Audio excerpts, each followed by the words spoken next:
Duties of the company to public unless the amount stated in the prospectus as the minimum amount has been subscribed and the sums payable on application for the amount so stated have been received by the company by check or other instrument which has been paid. Minimum subscription means the amount which, in the opinion of the directors, is the minimum to be raised by the issue of shares so as to provide for the following requirements. ये directors निर्णय लेते हैं बेटा minimum subscription का, तब तक company share को allot नहीं करती है जब तक मिनिमम सब्सक्रिप्शन जो इशू शेयर्स हैं, जो ऑफर्ड शेयर्स हैं, वो जब तक आपका उतना अमाउंट कलेक्ट नहीं हो जाता है तब तक के लिए। वो क्या क्या हो सकते हैं? मान लीजिए कंपनी को कोई प्रॉपर्टी खरीदना हुआ, for the payment of purchase price of any property purchased or agreed to be purchased, जो सहमति बनी है कि कंपनी को प्लांट और ये मशीनरी चाहिए, जब तक उतना अमाउंट सब्सक्राइब नहीं हो जाता है तब तक कंपनी जो है अलॉटमेंट शेयर का स्टार्ट है। For the payment of preliminary expenses including underwriting commission and brokerage on issue of shares, share issue करने पर जो दलाली है, जो अंडरराइटिंग कमीशन है, ये हम बताएंगे आगे चल के आपको अंडरराइटिंग कमीशन क्या होता है। जब तक प्रारंभिक खर्चे जो कंपनी के हैं उनको फुलफिल करने के लिए पैसा कलेक्ट नहीं हो जाता तब तक कंपनी शेयर का अलॉटमेंट नहीं करती है। तीसरा, for the repayment of any money borrowed bye the company for the above purpose, जो कंपनी ने बरो किया हुआ है,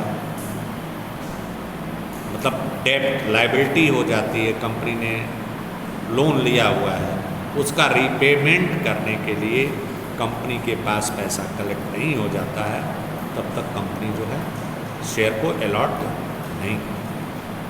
इसी को मैं for working capital, working capital this one is the most important, playing the vital role running a company smoothly and effectively my dear, remember.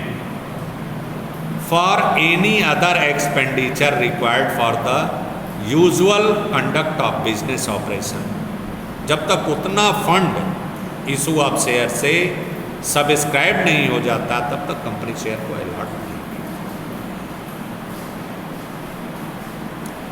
Company act 2013 has not prescribed the minimum subscription, company act में ऐसा कोई एक निश्चित धनराशि नहीं दी गई है कि कंपनी इतना।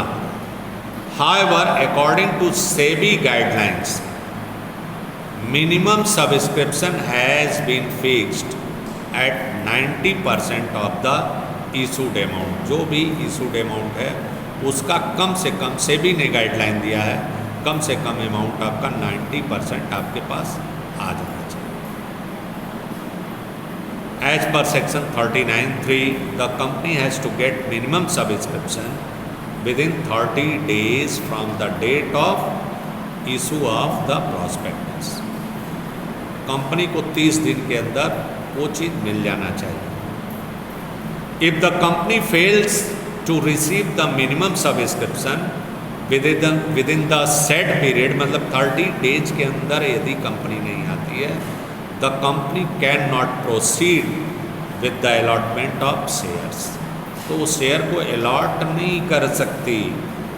And the entire application money must be return with in next 15 days, तो जो एप्लीकेशन मनी पब्लिक से कंपनी पाई हुई है अगले 15 दिनों में उसे रिफंड करना पड़ता है। If there is a delay in refund of such amount by more than 15 days, यदि 15 दिन के अंदर नहीं कंपनी कर पाती है, उसमें डिले होता है, उसमें देरी होती है, the company shall be liable to repay it with interest at the rate of 15% per annum for the delayed period. जो भी पीरियड डिले हुआ है 15% के हिसाब से कंपनी को इंटरेस्ट देना पड़ेगा पब्लिक। इसलिए 15 दिन के अंदर उसे हर हाल में क्या करना होता है, कंपनी को रिटर्न करना। यदि 30 दिन के अंदर कंपनी का पूरा मिनिमम सब्सक्रिप्शन प्राप्त नहीं हो जाता तो कंपनी को नहीं। ये सेबी गाइडलाइंस है। At least 90% amount should be collected by the company, must be collected by the company.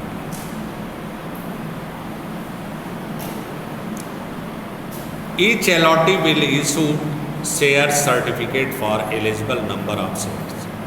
Her allottee को जो एप्लीकेशन डाला हुआ है उसे ये चीज।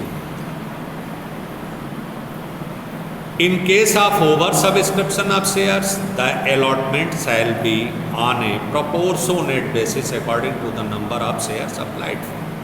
ओवर सब्सक्रिप्शन हो जाता है, बाई अंडर सब्सक्रिप्शन भी होता है। तो ये चीज़ टर्म्स और कंडीशन हम आपको बताएंगे और एक एक इस पर। अब आ जाइए, उसके बाद अलॉटमेंट होता है, तब कॉल होता है, क्या होता है। प्रीलिमिनरी एक्सपेंसेस कंपनी के क्या होते हैं बेटा? Expenses accounting standard 26, preliminary expenses incurred on the preparation and printing of various documents needed for the registration of A company. वो खर्चे मतलब सारे कागज पत्तर बनवाने के। दूसरा stamp duty and registration fee on these documents. उसके बाद duty payable on authorised capital पर ड्यूटी लगता है। कॉस्ट ऑफ प्रीलिमिनरी बुक्स, उन किताबों का दाम। In case the company has been found to purchase a running business, अगर जो कोई रनिंग बिजनेस कंपनी खरीदती है, the fee charge by accountant or valuing the assets and liabilities of that business. उनका ये सब प्रारंभिक खर्च होते हैं कंपनी। तो बेटा ये चीज़ था आपका इशू ऑफ शेयर्स। कॉल भी किया जाता है, अलॉटमेंट भी किया जाता है।